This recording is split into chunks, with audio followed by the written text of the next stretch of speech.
Read Aloud book tour takes us to Legend by Marie Lu. Page 1. Day. My mother thinks I'm dead.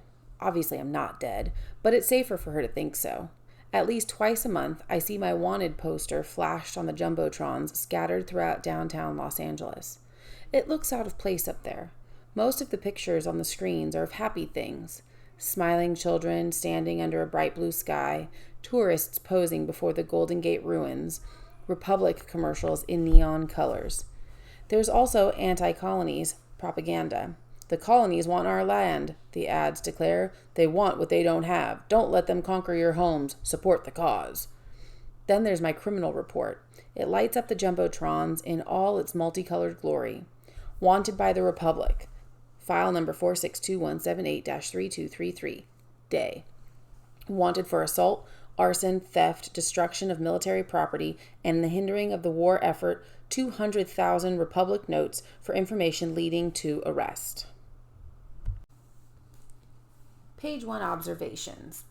First of all, the chapter is called Day, which makes me think it might be day and night. But then later on in the page, it says day in parentheses as the name of this criminal. So we have this character whose name is Day. His mom doesn't know he's still alive. And then he starts describing the setting. And we notice some things that feel familiar, like the mention of Los Angeles and the Golden Gate Bridge. And then we notice slightly wrong things, like jumbotrons all over that provide news to people. We don't really have jumbotrons with news, especially not in Los Angeles. Then we see Golden Gate ruins, not the Golden Gate Bridge, but the ruins of the bridge. And then we see this word, the Republic. It comes up a couple of times. The Republic is offering 200 notes. I'm assuming that's like dollars. And then the colonies are the Republic's enemy. So we've got something that feels familiar, like it could be realistic, but then it's slightly off. This type of fiction is called dystopian. It's similar to Hunger Games or Maze Runner, right? We're taking the world as it is now and we're changing it into a possible future. So that already gets my attention because I know I like Hunger Games and I know I like Maze Runner. So I'm hopeful that I'll like this. I'm going to continue reading the next few pages.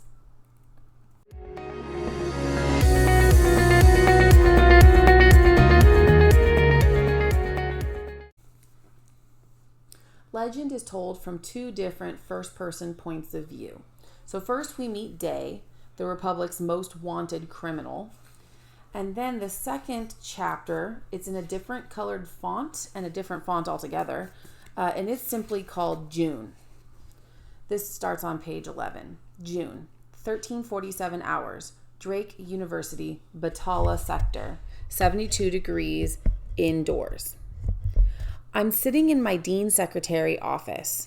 Again, on the other side of the frosted glass, I can see a bunch of my classmates, seniors, all at least 4 years older than me, hanging around in an attempt to hear what's going on. Several of them saw me being yanked out of our afternoon drill class. Today's lesson, how to load and unload the XM621 rifle, by a menacing pair of guards.